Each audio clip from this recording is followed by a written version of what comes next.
Le jour où Jean-Pierre acheta ce cheval boiteux au marché, les regards moqueurs des autres fermiers le transpercèrent comme des lames acérées, ignorant tous que cet acte de pitié venait de le placer au centre d'une dangereuse conspiration vieille de 40 ans.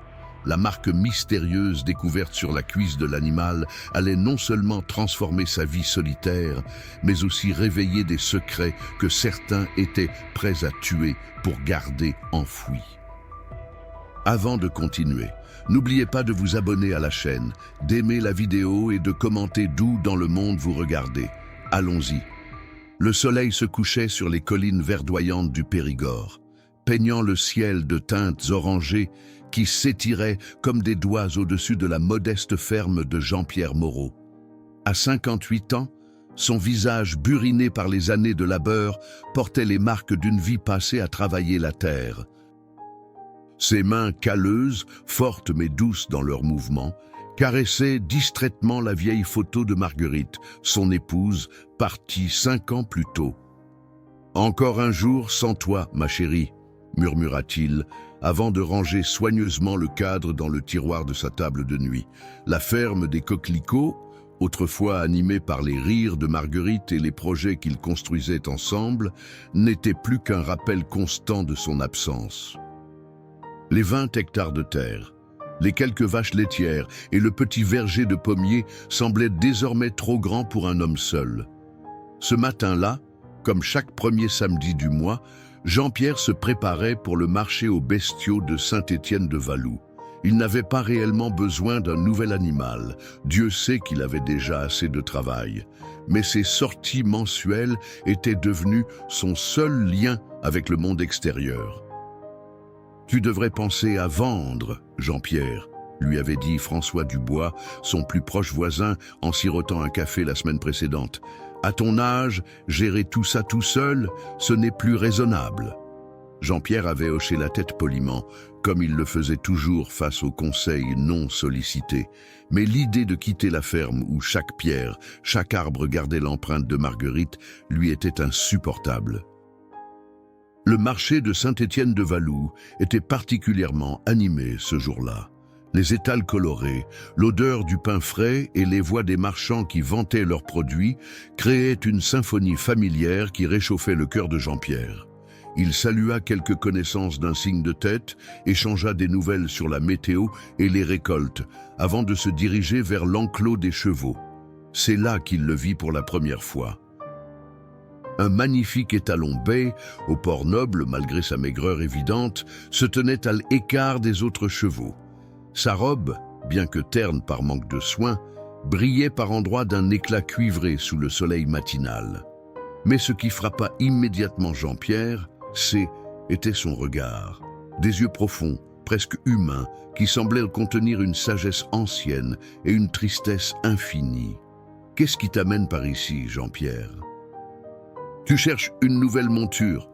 La voix joviale de Marcel Leroy, un marchand de bestiaux qu'il connaissait depuis des années, le tira de sa contemplation. « Non, non, je regarde juste, » répondit-il, incapable pourtant de détacher son regard de l'étalon solitaire. « Ce cheval là-bas, pourquoi est-il seul ?»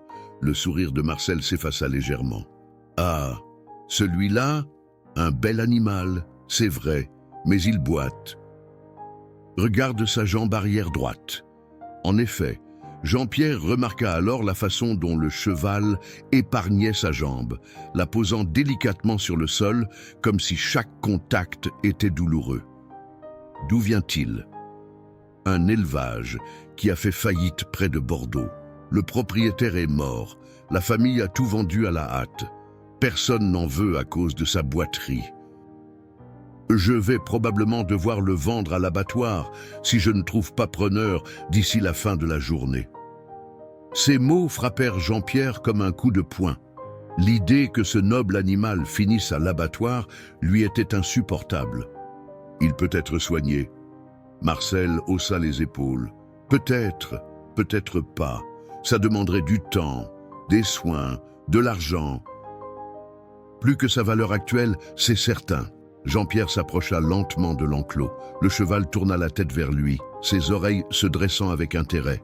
Il n'y avait pas de peur dans son regard, juste une sorte de résignation tranquille qui rappela à Jean-Pierre sa propre solitude. « Combien ?» demanda-t-il sans quitter l'animal des yeux. « Jean-Pierre, tu n'y penses pas, c'est un investissement à perte. »« À ton âge, avec ta ferme à gérer seul. »« Combien, Marcel ?» Le marchand soupira, conscient que son vieil ami avait pris sa décision. « 300 €. C'est moins que ce que j'en tirerai à l'abattoir, mais pour toi, je le prends. » 1 heure plus tard, Jean-Pierre repartait vers sa ferme, l'étalon boiteux suivant docilement sa camionnette, attachée à l'arrière. Plusieurs têtes S étaient tournées sur son passage, certains murmurant que le vieux Moreau avait définitivement perdu la raison depuis la mort de sa femme. « Comment je vais t'appeler, toi ?» murmura Jean-Pierre en jetant un œil dans son rétroviseur. Le soleil faisait briller la robe du cheval, faisant apparaître des reflets dorés. Étoile. Je vais t'appeler Étoile. Ce qu'il ignorait alors, c'est que ce cheval boiteux allait non seulement transformer sa vie, mais aussi révéler un secret qui dépassait tout ce qu'il aurait pu imaginer. À la ferme des Coquelicots, une nouvelle histoire commençait. L'arrivée d'Étoile à la ferme des Coquelicots ne passa pas inaperçue. Dès le lendemain matin, François Dubois traversa le champ qui séparait leurs 2 propriétés, sa curiosité piquée par les rumeurs qui circulaient déjà dans le village. « Alors c'est vrai », lança-t-il en s'appuyant sur la clôture du petit enclos où Jean-Pierre avait installé son nouvel équidé. « Tu as vraiment acheté ce pauvre animal ?» Jean-Pierre, qui étalait de la paille fraîche, se redressa lentement, son dos protestant, après une nuit passée à veiller sur le cheval. « Bonjour à toi aussi, François, » répondit-il simplement. François secoua la tête, un mélange de pitié et d'amusement dans le regard. « Qu'est-ce que tu vas faire d'un cheval boiteux, Jean-Pierre ? Tu n'as jamais élevé des équidés de ta vie. Je n'ai pas dit que j'allais l'élever. Je vais le soigner. Le soigner, et après, tu crois qu'il va tirer ta charrue ou porter tes sacs de pommes au marché ?» François rit de sa propre plaisanterie. « Marcel t'a bien eu. Il aurait dû payer quelqu'un pour se débarrasser de cette bête, pas l'inverse. » Jean-Pierre ne répondit pas immédiatement. Il observait Étoile qui, malgré sa boiterie, se déplaçait avec une étrange dignité dans son nouvel environnement, reniflant l'air du Périgord comme s'il évaluait la qualité de son nouveau foyer. « Tu sais ce que disait Marguerite ?» dit finalement Jean-Pierre. « Parfois, on guérit plus en soignant les autres qu'en se soignant soi-même. » Le nom de Marguerite flotta entre eux comme un fantôme bienveillant. François se radoucit aussitôt, comprenant que son ami cherchait peut-être dans cet animal blessé un moyen de panser ses propres plaies. « Bon, si tu as besoin d'aide, » marmonna-t-il en tournant les talons. Les jours suivants établirent une nouvelle routine à la ferme des Coquelicots. Chaque matin, Jean-Pierre commençait par s'occuper d'Étoile avant même de traire ses vaches. Il nettoyait méticuleusement la jambe blessée, appliquant des compresses d'argile et d'huiles essentielles selon une recette que lui avait transmise son grand-père, ancien maréchal Ferrand. « Ça va piquer un peu », murmurait-il à l'oreille du cheval qui, étonnamment, restait parfaitement immobile pendant les soins, comme s'il comprenait leur nécessité. Le vétérinaire, docteur. Élise Bertrand, une jeune femme énergique récemment installée dans la région, avait examiné Étoile dès le 2e jour. C'est une ancienne fracture mal soignée, avait-elle diagnostiqué, passant ses doigts experts sur le membre endolori, probablement causé par un effort trop intense, sur un sol inadapté. Ce cheval a dû être poussé au-delà de ses limites. Peut-il guérir ? Avait demandé Jean-Pierre, le cœur serré. Complètement, non. Mais avec des soins appropriés, du repos et de la rééducation, il pourrait retrouver une mobilité correcte. Il ne sera jamais un cheval de course, mais il pourrait vivre sans douleur. Était tout ce que Jean-Pierre souhaitait. Les soirs D et TS étiraient paresseusement sur la campagne française. Après le travail quotidien, Jean-Pierre prit l'habitude de s'asseoir près de l'enclos, partageant avec Étoile le silence apaisant du crépuscule. Parfois, Il lui parlait de Marguerite, de leurs rêves communs, des enfants qu'ils n'avaient jamais eus. D'autres fois, il lisait à haute voix des passages de ses livres préférés, la voix du vieil homme se mêlant au bruissement des feuilles et au chant des derniers oiseaux. Un soir, alors qu'il examinait attentivement la jambe d'Étoile à la lueur d'une lampe tempête, Jean-Pierre remarqua quelque chose d'étrange. Sous le poil, presque invisible à moins d'y prêter attention, se trouvait une petite marque, une sorte de croissant de lune suivi de ce qui ressemblait à une fleur de lys stylisée. « Qu'est-ce que c'est que ça ?» murmura-t-il, passant doucement ses doigts sur le motif. Étoile frémit légèrement, mais resta immobile, ses grands yeux fixés sur Jean-Pierre. Il nettoya délicatement la zone, révélant plus clairement la marque. Ce n'était pas une cicatrice, mais plutôt un marquage délibéré, presque comme un tatouage. Jean-Pierre n'avait jamais rien vu de tel sur un cheval. « Tu as des secrets, mon bel Étoile », chuchota-t-il en caressant l'encolure de l'animal. Cette nuit-là, Jean-Pierre eut du mal à trouver le sommeil. La mystérieuse marque tournait dans son esprit, éveillant sa curiosité. Il se leva avant l'aube et fouilla dans la vieille bibliothèque que Marguerite avait constituée au fil des ans. Elle collectionnait des livres sur tous les sujets, y compris quelques ouvrages sur les chevaux et l'équitation, une passion qu'elle n'avait jamais eu l'occasion de développer. Mais aucun des livres ne mentionnait une marque semblable à celle qu'il avait découverte sur Étoile. À l'extérieur, le cheval hennit doucement, comme s'il appelait Jean-Pierre. L'aube pointait à peine, teintant le ciel d'une lumière laiteuse.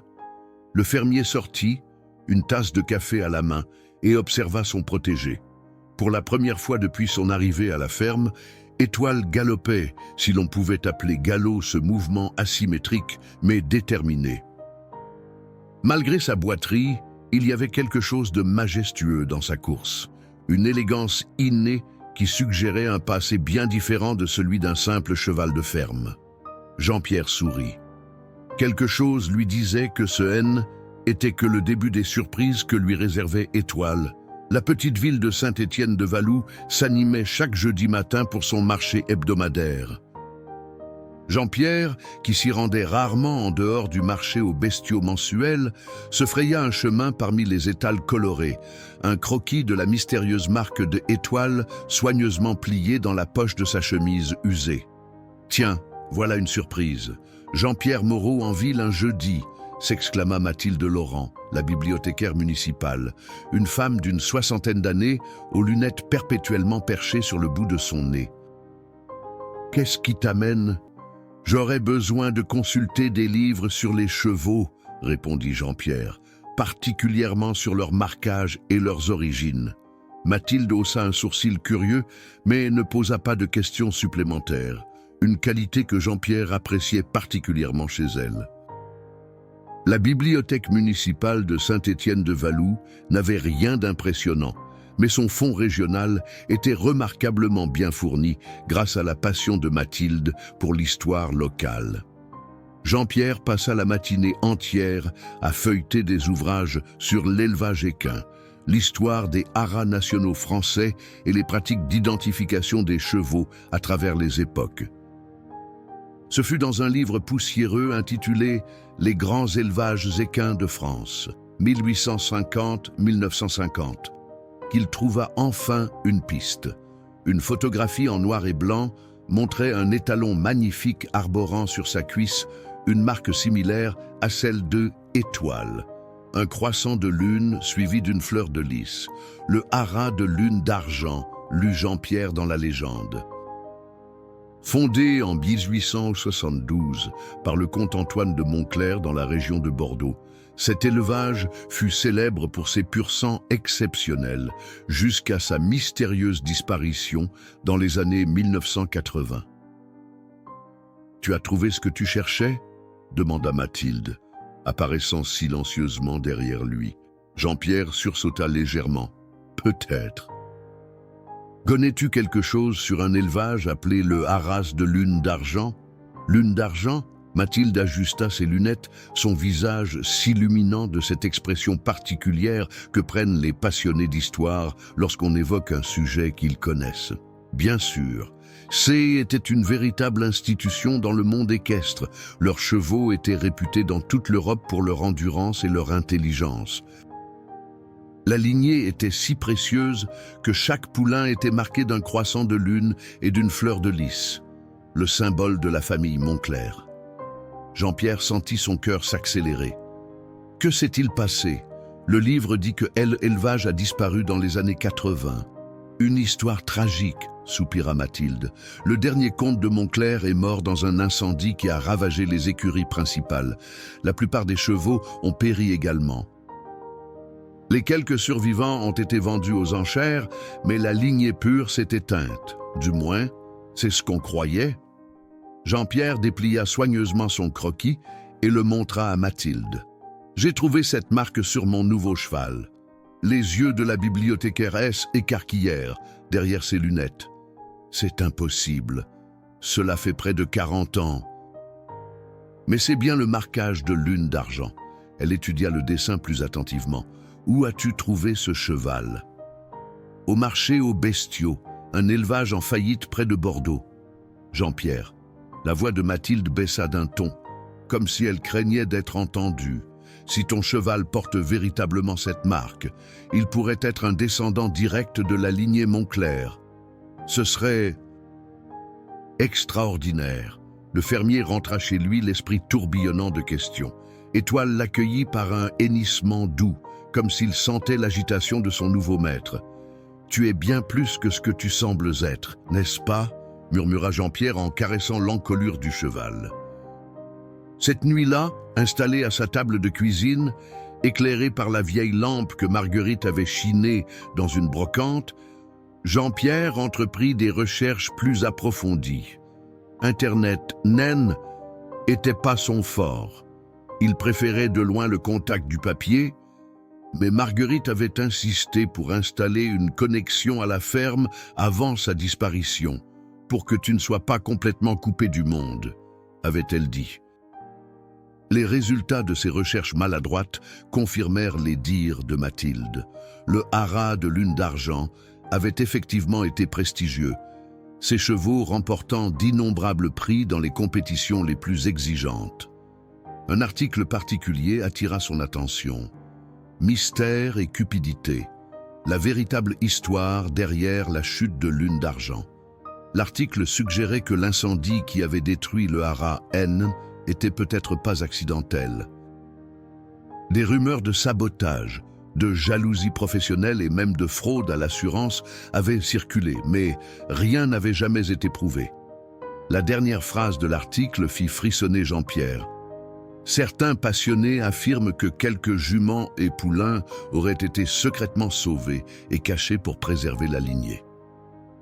Si c'est vrai, les héritiers de lune d'argent pourraient encore exister quelque part, portant en eux le sang des champions d'autrefois. Jean-Pierre éteignit l'ordinateur et s'approcha de la fenêtre. Dans la clarté de la lune, il pouvait distinguer la silhouette de Étoile, paisiblement endormie dans son enclos. Une question brûlante s'imposait à lui. Si Étoile était véritablement un descendant de cette lignée légendaire, qui l'avait blessé et abandonné? Et surtout, qui pourrait être intéressé par sa réapparition? Les semaines passèrent, marquées par le rythme immuable des saisons qui transformaient le paysage du Périgord. Sous les soins attentifs de Jean-Pierre, la condition d'Étoile s'améliorait progressivement. Sa démarche, bien qu'encore irrégulière, devenait plus assurée. Sa robe, autrefois terne, brillait désormais sous le soleil de septembre, révélant des reflets auburn que Jean-Pierre n'avait pas remarqués auparavant. Docteur Élise Bertrand, qui venait régulièrement examiner le cheval, ne cachait pas sa surprise face à ses progrès. « C'est remarquable », admit-elle un après-midi, après avoir observé Étoile trotter dans l'enclos que Jean-Pierre avait agrandi. « Je n'aurais jamais cru qu'il récupérerait aussi bien. » Ces chevaux de lune d'argent devaient avoir une constitution exceptionnelle. Jean-Pierre avait partagé sa découverte avec la vétérinaire qui, était montrée à la fois sceptique et fascinée. « Tu crois vraiment à cette histoire de lignée perdue ?» demanda-t-elle en rangeant son matériel. « Je ne sais pas quoi croire, avoua Jean-Pierre. Mais la marque est là, et son comportement. Il y a quelque chose chez lui qui n'est pas ordinaire. » Élise sourit. « Je te l'accorde, ce n'est pas un cheval comme les autres. » Elle hésita un instant avant d'ajouter « J'ai parlé de ton cheval à un ami qui travaille au Haras national de Pompadour. Il est spécialiste en génétique équine et s'intéresse particulièrement aux anciennes lignées françaises. Il aimerait venir voir Étoile, si tu es d'accord. » Jean-Pierre accepta, curieux d'en apprendre davantage sur les origines de son protégé. 3 jours plus tard, une élégante voiture noire se garait dans la cour de la ferme des Coquelicots. Un homme d'une 50aine d'années en descendit, grand et distingué dans son costume sombre qui contrastait avec l'environnement rural.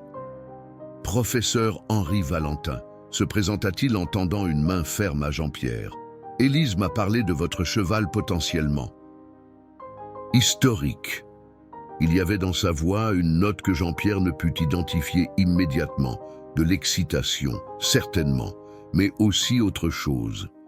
De l'avidité peut-être ? « Il est dans le pré derrière la grange », répondit simplement Jean-Pierre, soudain méfiant sans savoir pourquoi. Étoile broutait paisiblement lorsqu'ils s'approchèrent. En voyant elle étranger, il releva la tête, les oreilles dressées avec attention. « Mon Dieu !» souffla Valentin s'immobilisant. « C'est incroyable, la ressemblance est frappante. »« La ressemblance avec quoi ?» demanda Jean-Pierre. « Avec Éclair d'Argent, elle étalon principal du haras de Lune d'Argent avant sa destruction. » Valentin sortit son téléphone et montra une vieille photographie numérisée. Voici à quoi il ressemblait. Jean-Pierre sentit un frisson parcourir son échine. La similitude était en effet troublante. La même structure élégante de la tête, la même marque blanche en forme d'œuf éclair sur le chanfrein. Valentin s'approcha lentement d'Étoile, qui resta curieusement immobile, comme s'il évaluait lui aussi le nouveau venu. Le professeur examina la marque sur sa cuisse avec une attention minutieuse, prenant plusieurs photographies. « Monsieur Moreau, votre cheval pourrait être une découverte historique majeure, » déclara-t-il finalement. « J'aimerais effectuer un test ADN pour confirmer sa filiation. Si c'est bien un descendant direct de la lignée Montclair, sa valeur serait considérable. » Le mot « valeur » résonna désagréablement aux oreilles de Jean-Pierre. « Je n'ai pas l'intention de le vendre si c'est ce que vous suggérez. » Valentin sourit poliment. « Bien sûr, je comprends. Mais vous devez réaliser l'importance de cette découverte pour le patrimoine équestre français. Le Haras national serait prêt à offrir un programme de soins spécialisés pour assurer sa complète réhabilitation. »« Il se réhabilite très bien ici, » répondit Jean-Pierre, une pointe de défensive dans la voix. Le professeur n'insista pas, mais laissa sa carte avant de partir. « Réfléchissez-y, monsieur Moreau. Un cheval comme celui-ci mérite d'être étudié et peut-être même de contribuer à la renaissance d'une lignée qu'on croyait perdue. » Après son départ, Jean-Pierre resta longtemps avec Étoile, troublé par cette visite. L'animal semblait sentir son inquiétude, frottant doucement sa tête contre l'épaule du vieil homme. « Ne t'inquiète pas, » murmura Jean-Pierre.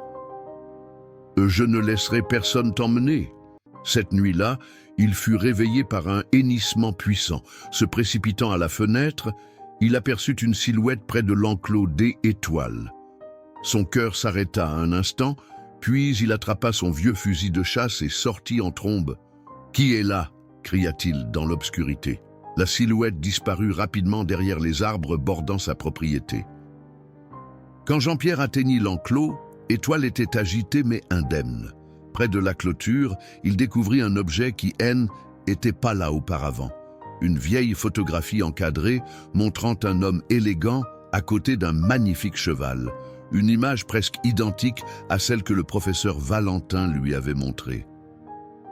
Retournant la photographie, Jean-Pierre découvrit une inscription à l'encre délavée « Comte Antoine de Montclair et éclair d'argent 1979 ».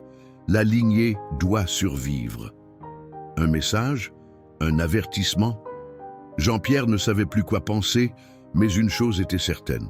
L'histoire d'Étoile était bien plus complexe qu'il ne l'avait imaginé, et quelqu'un d'autre s'y intéressait suffisamment pour s'introduire chez lui en pleine nuit. Inquiet après l'incident nocturne, Jean-Pierre décida de renforcer la sécurité autour de la ferme. Il répara les vieilles clôtures, installa des lampes à détecteur de mouvement et commença même à dormir dans la petite annexe proche de l'enclos d'Étoile, son fusil de chasse posé contre le mur, une précaution qu'il n'avait jamais jugée nécessaire auparavant dans ce coin paisible du Périgord. Une semaine écoula sans autre visite mystérieuse. Mais Jean-Pierre restait sur ses gardes. La photographie trouvée près de l'enclos était posée sur sa table de cuisine. Énigmatique rappel que le passé d'Étoile était loin de être ordinaire. Un matin, alors qu'il buvait son café en contemplant le brouillard automnal qui enveloppait les collines, il entendit le bruit d'une voiture approchant de la ferme. Il saisit instinctivement son fusil avant de le reposer en reconnaissant la petite Citroën bleue d'Élise Bertrand. « Je suis venu m'excuser » annonça-t-elle d'emblée. Son visage habituellement jovial, assombri par l'inquiétude. « Je n'aurais jamais dû parler de ton cheval à Henri sans te consulter davantage. »« Tu le connais bien, ce professeur ?» demanda Jean-Pierre en lui servant une tasse de café. Élise fit une grimace. « Pas personnellement. C'est une sommité dans son domaine. Mais depuis ta visite, j'ai entendu des choses. Quel genre de choses? Apparemment, il aurait été impliqué dans certaines controverses éthiques concernant l'acquisition de chevaux rares pour le haras national. Rien d'illégal, mais elle s'interrompit, visiblement mal à l'aise. Certains éleveurs prétendent qu'il utilise des méthodes agressives pour obtenir ce qu'il veut. Jean-Pierre poussa vers elle la photographie mystérieuse. Quelqu'un est venu rôder autour d'Étoile la nuit dernière et a laissé ça. Élise examina l'image avec stupéfaction. « C'est troublant, tu devrais peut-être prévenir la gendarmerie. » « Et leur dire quoi? Qu'on s'intéresse à mon cheval à cause d'une lignée disparue depuis 40 ans? Jean-Pierre secoua la tête. Il penserait que je suis un vieux fou.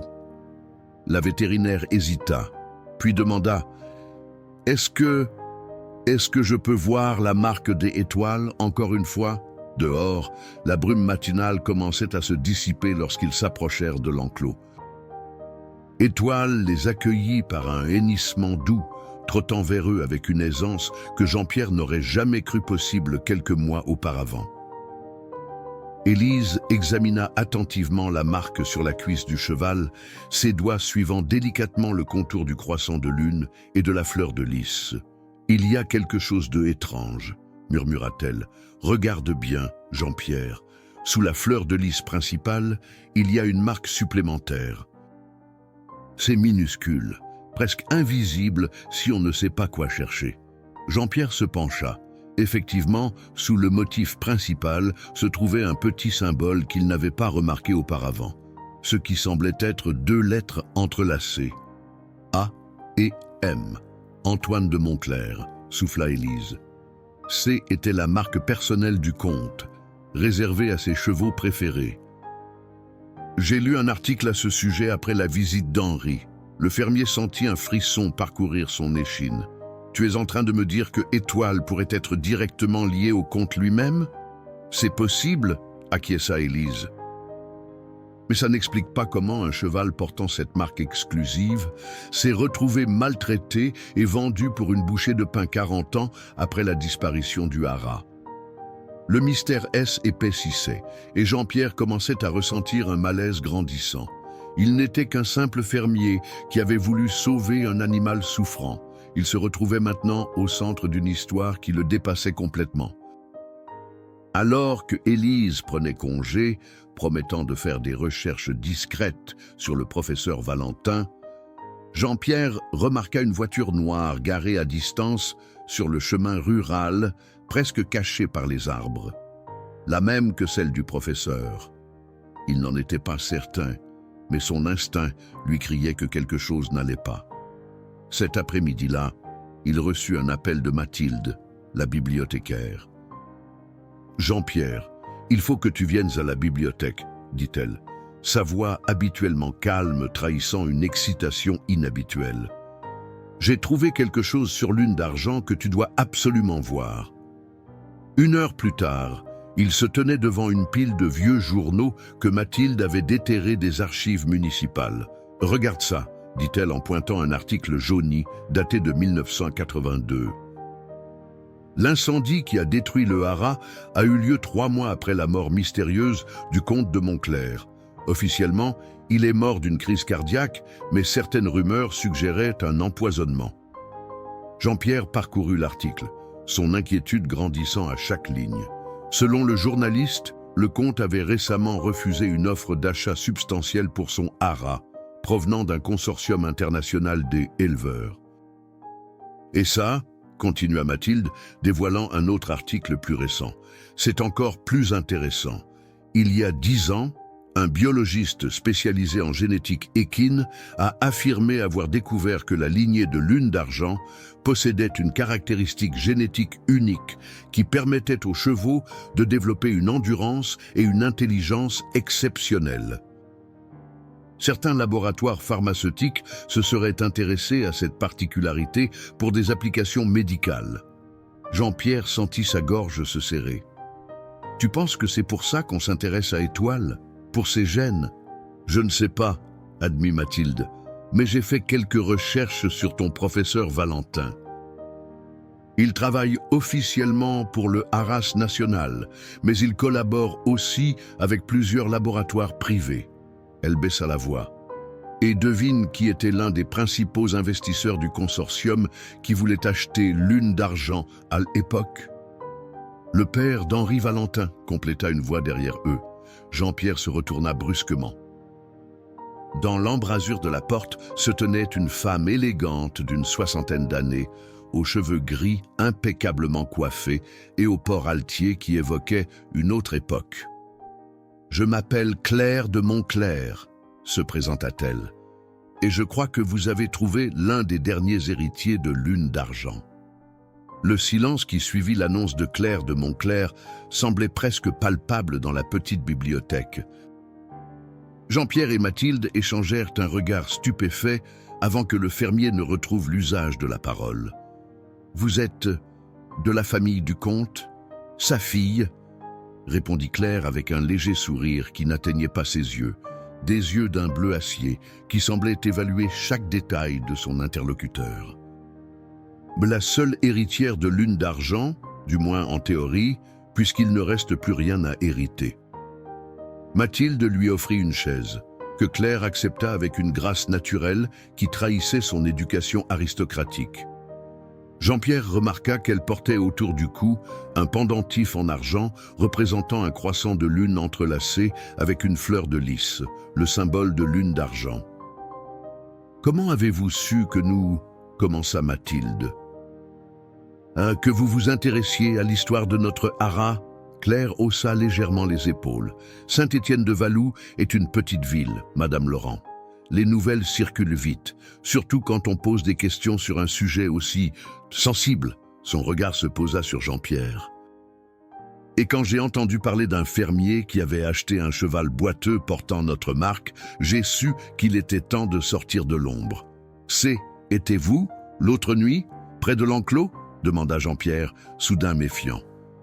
Claire secoua la tête. « Non, ce n'était pas moi, mais je ne suis pas surprise que quelqu'un d'autre s'intéresse à votre cheval.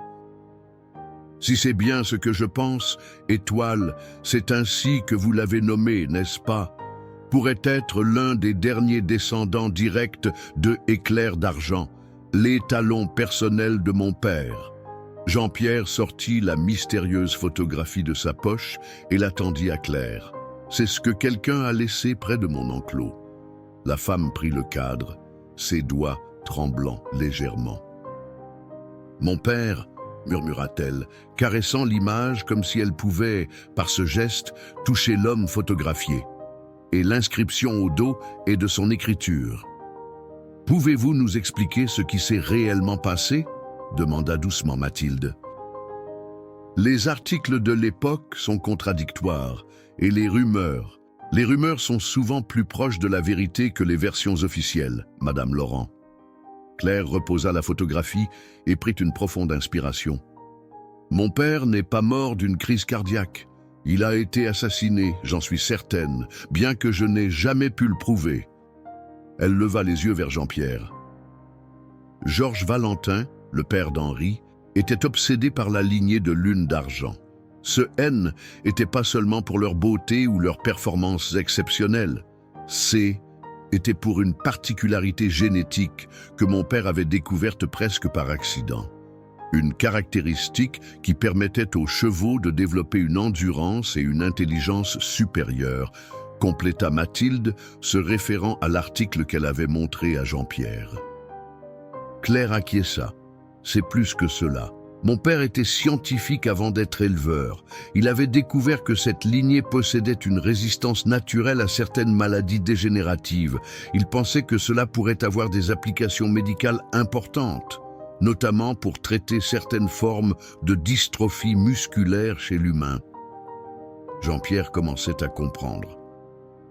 Et ce Georges Valentin voulait s'approprier cette découverte. Il voulait tout, les chevaux, la recherche, les brevets potentiels. Mon père a refusé de vendre, considérant que cette découverte devait bénéficier à tous, pas seulement à ceux qui pourraient se permettre de payer le prix fort pour un traitement. Claire marqua une pause, le visage assombri par de vieux souvenirs douloureux. 3 semaines plus tard, il était mort. Et 3 mois après, un mystérieux incendie détruisait les écuries principales et la plupart de nos chevaux. Un frisson parcourut l'échine de Jean-Pierre, mais certains ont survécu. J'ai réussi à sauver quelques juments et un jeune étalon, confirma Claire. Je les ai confiés à des amis fidèles, éparpillés dans différentes régions de France, sous de fausses identités. J'espérais préserver la lignée jusqu'à ce que je puisse prouver ce qui était arrivé à mon père et récupérer ce qui me revenait de droit. « Et qu'est-il arrivé à ces chevaux ?» demanda Mathilde. La plupart ont vécu et sont morts, anonymement. Leurs descendants ont été peu à peu absorbés dans d'autres lignées, diluant le sang précieux de Lune d'Argent. Claire soupira.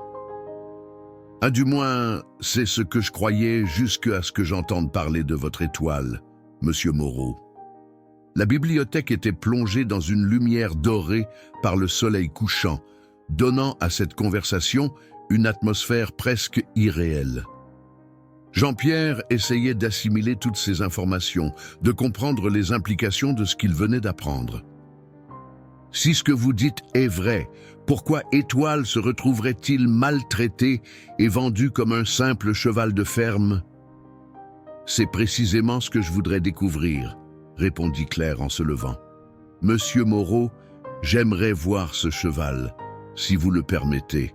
1 heure plus tard, ils arrivaient à la ferme des Coquelicots. Jean-Pierre resta sur ses gardes pendant tout le trajet, vérifiant régulièrement dans son rétroviseur si la voiture noire qu'il avait aperçue plus tôt les suivait. Mais les routes sinueuses du Périgord restèrent désertes derrière eux. Quand Claire vit Étoile pour la première fois, son visage habituellement composé se transforma. Une émotion brute, mélange de joie et de douleur, illumina ses traits tandis qu'elle s'approchait lentement de l'enclos. « Mon Dieu !» murmura-t-elle. « C'est comme voir un fantôme. » Étoile, qui se montrait généralement méfiant envers les étrangers, s'approcha immédiatement de la clôture, tendant son museau vers Claire comme s'il reconnaissait en elle quelque chose de familier. « Il ressemble tellement à Éclair !» dit-elle, en caressant doucement l'encolure du cheval. Même marque blanche sur le chanfrein, même port de tête. Jean-Pierre observait cette rencontre avec un mélange de fascination et d'appréhension. « Vous pensez qu'il est directement issu de L. Étalon que vous avez sauvé ?»« Je n'en ai aucun doute, » répondit Claire, examinant attentivement la marque sur la cuisse de Étoile. « Cette marque additionnelle, les initiales de mon père, était réservée à la lignée principale, celle qu'il considérait comme la plus pure. Elle releva la tête, son regard plus déterminé que jamais. « Monsieur Moreau, vous êtes en danger, et Étoile aussi. Si Henri Valentin s'intéresse à lui, ce n'est pas pour le bien du patrimoine équestre français. » La nuit était tombée sur la ferme des Coquelicots, enveloppant les bâtiments d'une obscurité presque complète.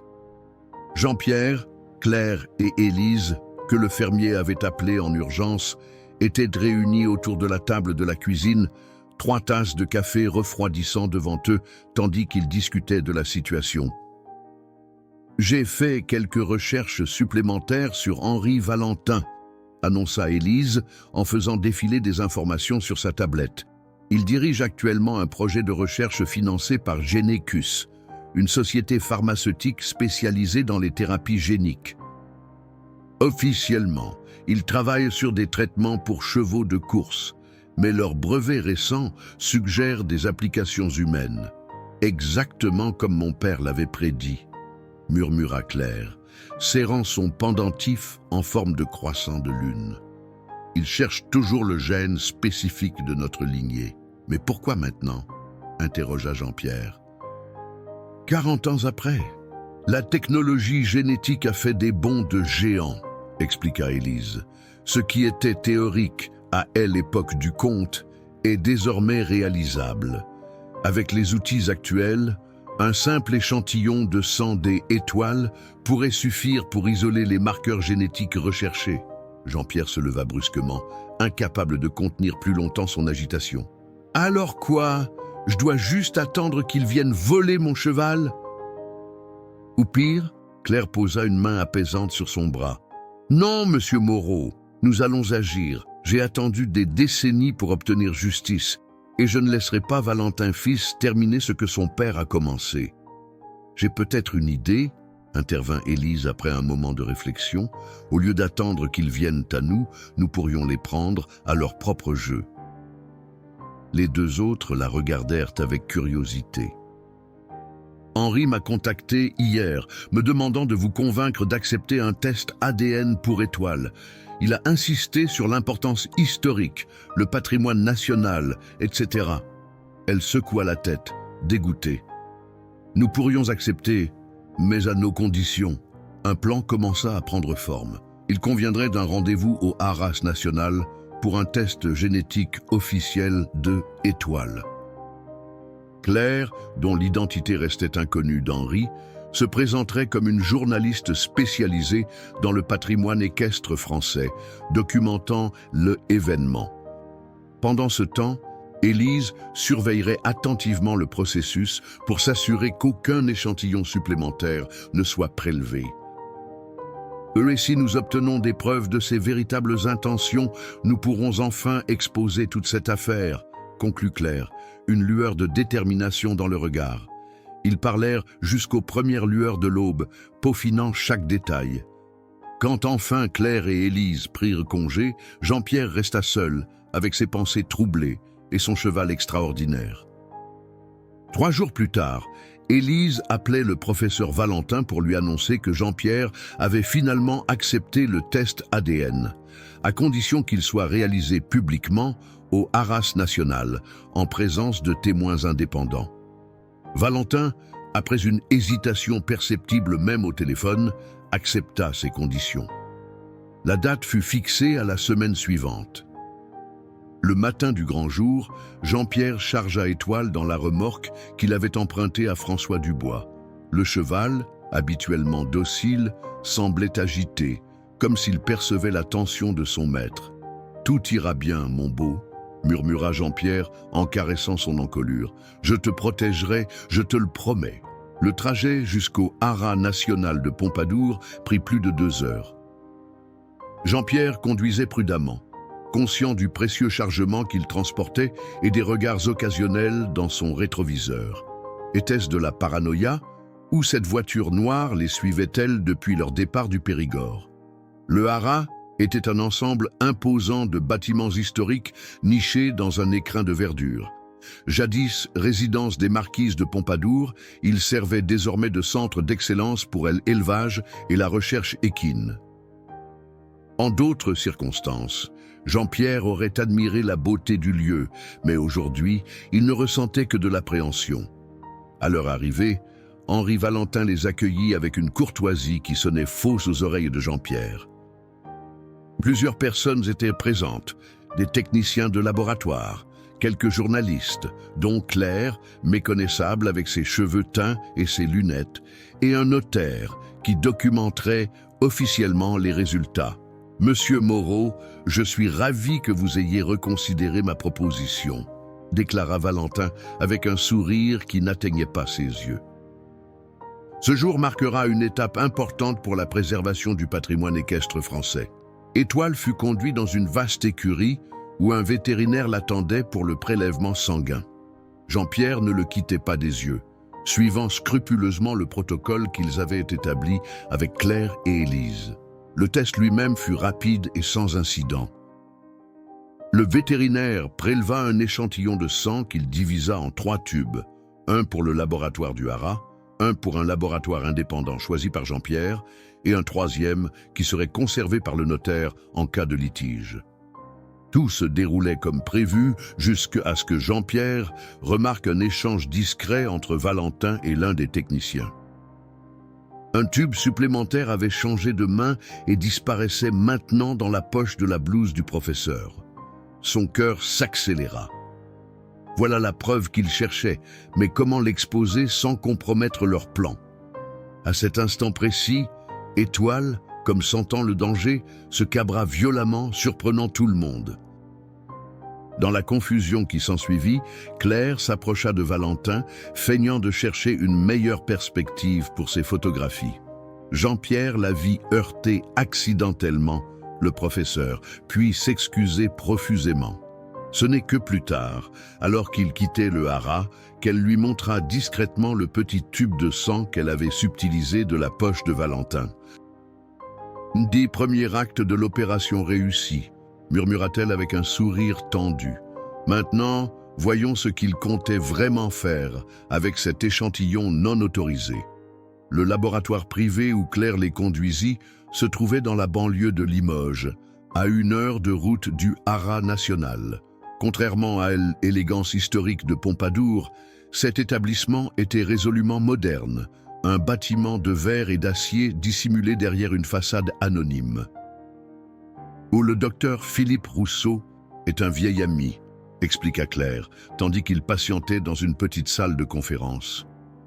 Il a travaillé avec mon père avant tout ça. C'est l'un des rares scientifiques en qui j'ai pleinement confiance. Jean-Pierre observait nerveusement l'horloge murale. Élise était restée au Haras pour surveiller le déroulement officiel des tests et détourner les soupçons. Le fermier ne pouvait s'empêcher de s'inquiéter pour Étoile, qu'il avait dû laisser dans les écuries de Pompadour jusqu'au lendemain. « Vous pensez qu'il est en sécurité là-bas » demanda-t-il pour la 3e fois. Valentin ne tentera rien d'ouvertement suspect tant que les projecteurs sont braqués sur cette affaire, le rassura Claire. Et Élise ne le quitte pas des yeux. La porte s'ouvrit sur un homme d'une 60aine d'années, aux cheveux blancs ébouriffés et au regard vif derrière d'épaisses lunettes. Le docteur Rousseau portait une blouse de laboratoire impeccable qui contrastait avec son apparence légèrement désordonnée. « Claire, dit-il en l'embrassant sur les 2 joues, quand tu m'as appelé, je n'arrivais pas à y croire.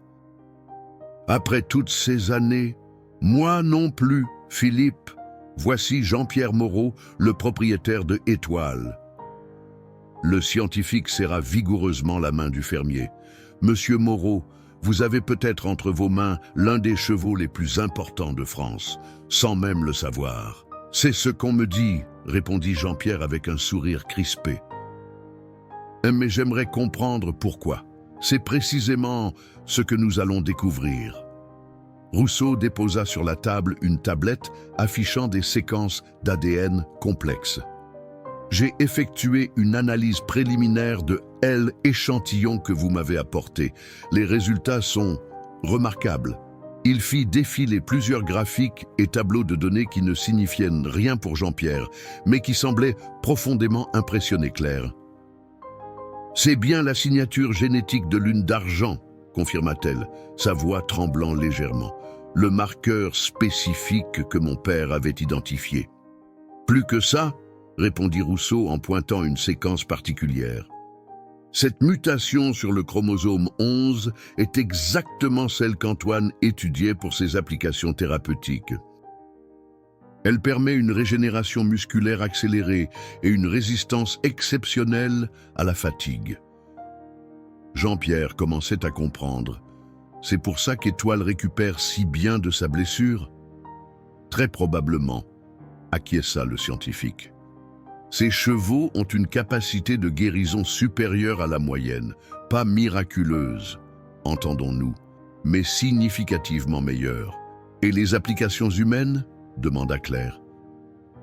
Le visage de Rousseau s'assombrit. C'est là que ça devient problématique. J'ai fait quelques recherches sur Genecus, la société qui finance les travaux de Valentin. Ils développent actuellement un traitement pour la dystrophie musculaire basé sur une thérapie génique qui nécessite exactement le type de marqueur génétique présent chez votre cheval. Il pianota sur sa tablette, faisant apparaître un document confidentiel. Ils sont en phase finale d'essais cliniques, mais leurs résultats sont mitigés. Ce qui leur manque, c'est précisément ce gène spécifique qui permettrait de stabiliser leur traitement. Un traitement qui vaudrait des milliards, murmura Claire, et qui pourrait sauver des milliers de vies, ajouta Rousseau. Le problème n'est pas le traitement en lui-même, mais les méthodes employées pour y parvenir. Si Valentin obtient ce qu'il veut, Genecus déposera un brevet sur le gène lui-même, contrôlant totalement son utilisation et son prix. Exactement ce que mon père voulait éviter, dit Claire, serrant les poings. Il croyait que de telles découvertes devaient bénéficier à tous, pas seulement aux plus fortunés. Le téléphone de Jean-Pierre vibra. C était un message de Élise. Valentin a quitté le haras précipitamment. Comportement suspect. Je reste avec Étoile. Il montra le message aux autres, l'inquiétude se lisant sur son visage. Il a dû réaliser que l'échantillon a disparu, dit Claire. Nous devons agir vite. Rousseau hocha la tête. J'ai un contact au journal Le Monde. Si nous lui fournissons des preuves solides, il pourrait publier un article exposant toute l'affaire. Quelles preuves avons-nous exactement ? Demanda Jean-Pierre, pragmatique. L'échantillon non autorisé, pour commencer, répondit Claire. Mais nous avons besoin de plus, des documents internes de Genecus montrant leurs véritables intentions, idéalement. Le docteur Rousseau hésita un instant, puis ouvrit un tiroir sécurisé de son bureau. Il en sortit une clé USB. Antoine m'avait confié ceci avant sa mort. Je l'ai gardée toutes ces années, espérant qu'un jour, elle pourrait servir à faire éclater la vérité. Claire prit la clé avec révérence. Qu'y a-t-il dessus ? Toutes les recherches de ton père sur le gène spécifique de lune d'argent, ses applications potentielles et... Il marqua une pause significative. Et des enregistrements de ses conversations avec Georges Valentin où ce dernier le menace à peine voilé s'il refuse de vendre. Ils étaient sur le point de consulter ces documents quand le téléphone de Jean-Pierre sonna à nouveau. Cette fois, C était un appel de Élise. Son visage pâlit tandis qu'il écoutait. « On arrive tout de suite », dit-il avant de raccrocher, le regard empreint d'urgence. Quelqu'un a essayé de s'introduire dans l'écurie où se trouve Étoile. Le garde a été assommé, mais l'alarme s'est déclenchée avant qu'il puisse entrer. Ils deviennent désespérés, constata Claire, déjà debout et rassemblant ses affaires. C'est bon signe. Ça signifie qu'ils ont peur de s'être exposés. Sur le trajet du retour vers Pompadour, Jean-Pierre conduisait aussi vite que la prudence le permettait, son esprit tourmenté par des images de Étoile en danger. Ce cheval, arrivé par hasard dans sa vie, était devenu bien plus qu'un simple animal à ses yeux. Il représentait un nouveau départ, une seconde chance, et peut-être même, d'une étrange façon, l'héritage que Marguerite et lui n'avaient jamais pu créer. La nuit était tombée quand ils arrivèrent au haras, désormais encerclés de voitures de gendarmerie, leurs gyrophares bleus illuminant sporadiquement les façades historiques des bâtiments. Élise les attendait à l'entrée, visiblement secouée mais déterminée. « Étoile va bien », les rassura-t-elle immédiatement. Mais vous ne devinerez jamais qui la gendarmerie a arrêté en train de forcer la porte de l'écurie. Jean-Pierre et Claire la regardèrent, suspendus à ses lèvres. « Marcel Leroy, le marchand de bestiaux qui vous a vendu Étoile. » Marcel, Jean-Pierre, n'en croyait pas ses oreilles. « Bon, le même Marcel qui m'a vendu Étoile en me faisant croire qu'il venait d'un élevage en faillite ?» Élise acquiesça, les guidant vers un bâtiment administratif où les gendarmes avaient installé un poste temporaire. Apparemment, il a tenté de s'introduire dans l'écurie avec une seringue et des tranquillisants pour chevaux. Le garde l'a surpris et a donné l'alerte avant d'être assommé. Dans une petite salle, Marcel Leroy était assis face à un officier de gendarmerie, l'air abattu et nerveux. Sa corpulence habituellement imposante semblant se être affaissée. Quand il aperçut Jean-Pierre à travers la vitre, son visage se décomposa davantage. Il a commencé à parler, expliqua le capitaine de gendarmerie qui les accueillit. Son histoire est surprenante, pour dire le moins. Avec l'autorisation des autorités, Jean-Pierre, Claire et Élise purent assister à la suite de l'interrogatoire derrière un miroir sans teint. Le récit de Marcel se dévoila peu à peu, comblant les pièces manquantes du puzzle. Marcel avait été approché par Henri Valentin 3 ans auparavant. Le professeur recherchait des descendants potentiels de la lignée Lune d'Argent, offrant une prime substantielle pour tout cheval présentant certaines caractéristiques physiques spécifiques. À l'époque, Marcel n'avait pas fait le lien avec l'ancien haras disparu. Pour lui, C était simplement une commande bizarre mais lucrative. « J'ai repéré Étoile dans un petit élevage près de Bordeaux », expliqua Marcel, la voix tremblante. Le propriétaire, un vieil homme nommé Laurent Pichot, avait plusieurs chevaux dont il ne pouvait plus s'occuper à cause de sa santé déclinante. Dès que j'ai vu la marque sur la cuisse de Étoile, j'ai su que C était ce que cherchait Valentin. « Mais vous ne l'avez pas contacté immédiatement », intervint l'officier. Marcel secoua la tête. « Non, j'ai d'abord demandé à Pichot d'où venait ce cheval. Il m'a raconté une histoire étrange, qu'il l'avait reçu 20 ans plus tôt d'une femme qui lui avait fait promettre de ne jamais le vendre, de le garder caché et de prendre soin de sa descendance. » Claire échangea un regard significatif avec Jean-Pierre. Elle avait confié l'un des chevaux sauvés à un éleveur de confiance. « Pichot est mort peu après », continua Marcel. Sa famille voulait se débarrasser rapidement des chevaux. J'ai contacté Valentin, mais il m'a dit qu'il ne pouvait pas intervenir directement, quelque chose à propos de ne pas éveiller les soupçons. Il m'a ordonné d'acheter le cheval, de le blesser délibérément pour diminuer sa valeur aux yeux des autres, puis de le vendre à un prix dérisoire à quelqu'un qui ne poserait pas trop de questions. Jean-Pierre sentit une vague de nausée l'envahir. « Vous avez délibérément blessé Étoile ?» Derrière la vitre, Marcel ne pouvait l'entendre, mais semblait néanmoins accablé de honte. J'ai forcé le cheval à courir sur un terrain rocailleux jusqu'à ce qu'il se blesse sévèrement à la jambe. Puis, je l'ai présenté au marché de Saint-Étienne-de-Valou comme un animal sans valeur destiné à l'abattoir. Et M. Moreau est tombé dans le piège, conclut l'officier. Ce haine n'était pas prévu comme ça, protesta faiblement Marcel. Valentin voulait que je le vende à l'un de ces hommes qui se ferait passer pour un fermier compatissant. Mais quand j'ai vu Jean-Pierre s'intéresser au cheval, il haussa les épaules. Je le connais depuis des années. C'est un homme bien. J'ai pensé que ce serait une meilleure couverture. Qui soupçonnerait un fermier veuf et solitaire? Derrière le miroir, Claire serrait les poings. Tout ça pour que Valentin puisse récupérer le cheval ultérieurement sans éveiller les soupçons. Une mise en scène parfaite. Qu'est-ce qui a mal tourné? Demanda l'officier à Marcel. Moreau a commencé à poser des questions sur la marque. Des gens l'ont vu à la bibliothèque, consultant des livres sur l'une d'argent. Valentin a paniqué. Il m'a ordonné de récupérer le cheval par tous les moyens. L'interrogatoire se poursuivit, révélant comment Marcel avait d'abord tenté d'effrayer Jean-Pierre en rôdant autour de sa propriété, puis en laissant la mystérieuse photographie fournie par Valentin pour perturber le fermier et le pousser à vendre Étoile. Et ce soir, pressa l'officier, Valentin m'a appelé en panique. Il disait que quelqu'un avait volé un échantillon crucial, que tout allait s'effondrer s'il ne récupérait pas le cheval immédiatement. Il m'a promis 100 000 € si je réussissais à lui ramener l'animal avant l'aube. En sortant de la salle d'observation, Jean-Pierre, Claire et Élise furent accueillis par le capitaine de gendarmerie. « Nous avons lancé un mandat d'arrêt contre le professeur Valentin », annonça-t-il.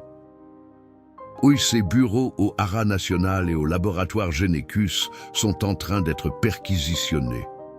Il ne se laissera pas prendre facilement, » avertit Claire. « Son père a échappé à la justice pendant 40 ans. » À cet instant, le téléphone de Jean-Pierre sonna. Le numéro était masqué. Après une hésitation, il décrocha et mit le haut-parleur. « Monsieur Moreau !» La voix d'Henri Valentin était étrangement calme.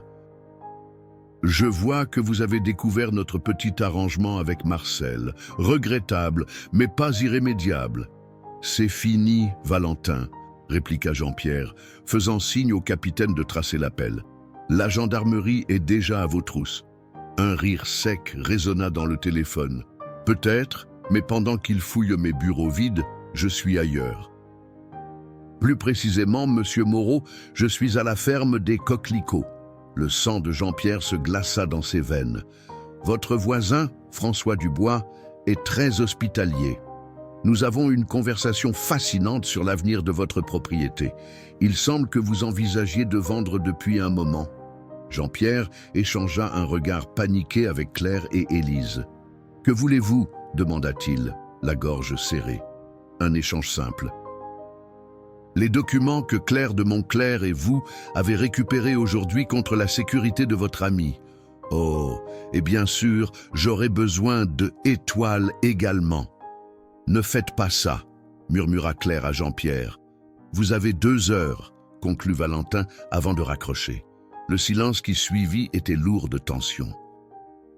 Jean-Pierre regardait fixement son téléphone, déchiré entre la peur pour son ami et la détermination à protéger Étoile et honorer la quête de justice de Claire. « On ne peut pas céder au chantage, » dit finalement Élise. « On ne peut pas non plus abandonner François, » répliqua Jean-Pierre.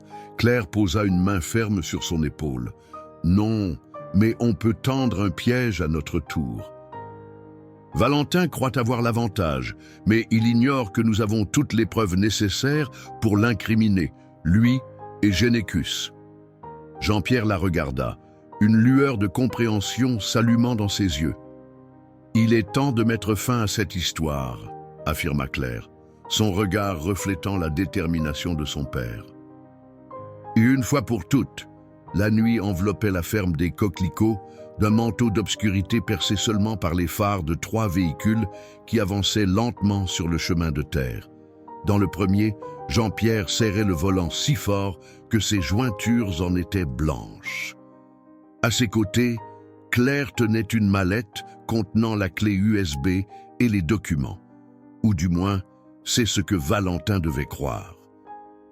Étoile voyageait dans le second véhicule, une camionnette du Haras national, conduite par un gendarme en civil. Le cheval avait été sédaté légèrement pour supporter le voyage impromptu, mais pas assez pour perdre sa vigilance. Le troisième véhicule, invisible dans l'obscurité, transportait une unité tactique de la gendarmerie, prête à intervenir au signal convenu. « Vous êtes sûr que ça va fonctionner ?»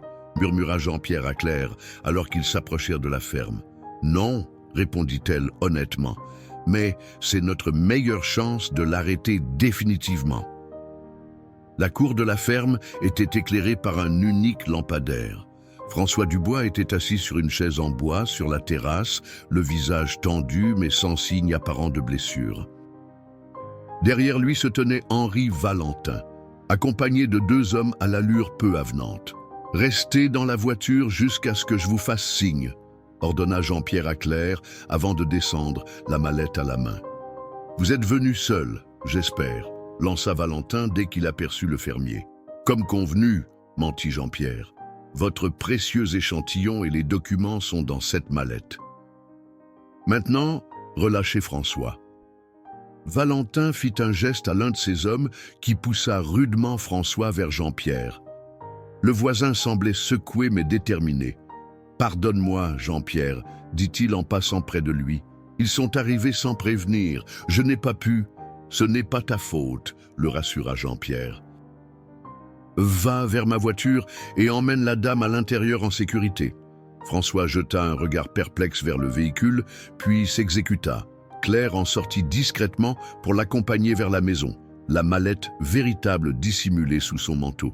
Et maintenant, le cheval, exigea Valentin, tendant la main vers la mallette. Jean-Pierre fit un signe vers la camionnette. Le conducteur descendit et ouvrit les portes arrière, révélant Étoile qui s'ébrouait doucement, sa robe luisant sous la lumière artificielle. « D'abord, j'aimerais comprendre, » dit Jean-Pierre, retenant la mallette. « Pourquoi tout ça? Pourquoi ne pas simplement acheter le cheval légalement ?» Valentin eut un rire sec. « La légalité? Mon père a essayé la voie légale avec le comte de Montclair. Il a refusé, prétendant que sa découverte appartenait à l'humanité entière. » Son visage se durcit. La naïveté de ces aristocrates. Savez-vous combien de vies auraient pu être sauvées si mon père avait obtenu ce qu'il voulait il y a 40 ans? Et combien auraient été perdus si seuls les riches avaient pu se permettre votre traitement breveté? La voix de Claire résonna depuis le seuil de la maison où elle se tenait maintenant, illuminée par la lumière intérieure. Valentin se figea. « Qui êtes-vous »« Vous ne reconnaissez pas la fille du comte » intervint Jean-Pierre. Claire de Montclair, la véritable héritière de Lune d'Argent. Le visage de Valentin passa de la surprise à la rage, puis à un semblant de contrôle calculé. « Mademoiselle de Montclair, votre père était un idéaliste. La science ne progresse pas avec des idéaux, mais avec des financements. La science progresse avec l'éthique, » répliqua Claire, avançant vers eux. « Quelque chose que votre famille a toujours négligé. » Elle sortit un petit enregistreur de sa poche. « Nous avons tout enregistré, professeur. Votre admission concernant les actions de votre père, vos menaces, tout. » Valentin fit un signe à ses hommes. « Prenez la mallette et le cheval et occupez-vous d'eux. »« Maintenant !» cria Jean-Pierre. Des projecteurs puissants s'allumèrent soudainement, illuminant la cour comme en plein jour. L'unité tactique de la gendarmerie surgit de plusieurs directions, armes pointées vers Valentin et ses complices. « Henri Valentin », annonça le capitaine. « Vous êtes en état d'arrestation pour enlèvement, tentative d'extorsion et complicité de maltraitance animale. » Tandis que les gendarmes menottaient Valentin et ses hommes, Étoile S échappa soudain de la camionnette, galopant droit vers Jean-Pierre malgré sa légère sédation. Son mouvement était presque fluide, la boiterie à peine perceptible après des mois de soins attentionnés. Il s'arrêta devant le fermier, posant sa tête contre sa poitrine comme pour le remercier. « C'est fini, mon beau », murmura Jean-Pierre, caressant l'encolure puissante du cheval. « C'est fini !» 3 mois plus tard, la ferme des Coquelicots était méconnaissable. De nouvelles écuries avaient été construites, accueillant désormais une douzaine de chevaux. Des chercheurs en blouse blanche travaillaient dans un petit laboratoire installé dans l'ancienne grange, tandis que des visiteurs parcouraient le domaine, guidés par François Dubois qui avait troqué sa casquette de fermier pour celle de guide touristique. Jean-Pierre, assis sur son banc favori, observait ce ballet avec un mélange d'émerveillement et de sérénité. À ses côtés, Claire parcourait des documents officiels. Le tribunal a confirmé la saisie de tous les actifs de Genecus liés à leurs recherches illégales, annonça-t-elle. Les brevets seront transférés à notre fondation. Le traitement sera développé comme mon père l'aurait souhaité, accessible à tous. Et Valentin, condamné à 8 ans de prison. Marcel a eu une peine plus légère en échange de sa coopération. Étoile apparut au bout du pré, trottant élégamment. Sa démarche était désormais presque parfaite, et sa robe brillait d'un éclat cuivré sous le soleil d'été. Derrière lui gambadait un poulain de 3 mois, portrait craché de son père, avec la même marque blanche en forme d'éclair sur le chanfrein. Le premier d'une nouvelle génération, sourit Claire en observant le petit animal. À la fondation Lune d'Argent, murmura Jean-Pierre, savourant ces mots. Marguerite aurait aimé cette idée. La décision de transformer la ferme des Coquelicots en centre de recherche et de préservation pour la lignée Lune d'Argent avait été prise naturellement. Jean-Pierre restait propriétaire des lieux, mais travaillait main dans la main avec Claire et une équipe de scientifiques éthiques, dont Élise et le docteur Rousseau, pour développer les applications médicales du patrimoine génétique des étoiles, tout en assurant la renaissance de cette lignée exceptionnelle. « Tu sais, dit Claire en suivant des yeux Étoile qui galopaient maintenant librement, mon père disait toujours que les vrais miracles de la vie ne viennent pas des laboratoires, mais des rencontres inattendues. » Jean-Pierre acquiesça, pensant à ce jour, au marché où il avait croisé le regard résigné d'un cheval boiteux que personne ne voulait. Un acte de compassion qui avait changé le cours de tant de vies. Le soir tombait doucement sur la ferme des Coquelicots, peignant le ciel de teintes orangées qui rappelaient à Jean-Pierre ce premier jour où il avait ramené Étoile chez lui. Mais, contrairement à cette soirée-là, il n'était plus seul avec ses souvenirs et ses regrets. Il avait trouvé une nouvelle famille, un nouveau but. Et parfois, lorsqu'il regardait Étoile galoper librement dans les prés, sa silhouette majestueuse se découpant contre le soleil couchant, Jean-Pierre jurait voir l'ombre de Marguerite sourire à ses côtés, comme pour lui dire qu'elle avait toujours su que la guérison viendrait en soignant les autres, comme elle le lui avait si souvent répété. Dans le crépuscule du Périgord, la ferme des Coquelicots N était plus un monument à la solitude, mais un sanctuaire d'espoir pour des chevaux exceptionnels, pour la science éthique et pour un fermier qui avait redécouvert que la vie pouvait encore réserver de belles surprises, même après les plus grandes pertes. Et tout avait commencé par un simple acte de compassion envers un cheval boiteux qui cachait un secret extraordinaire.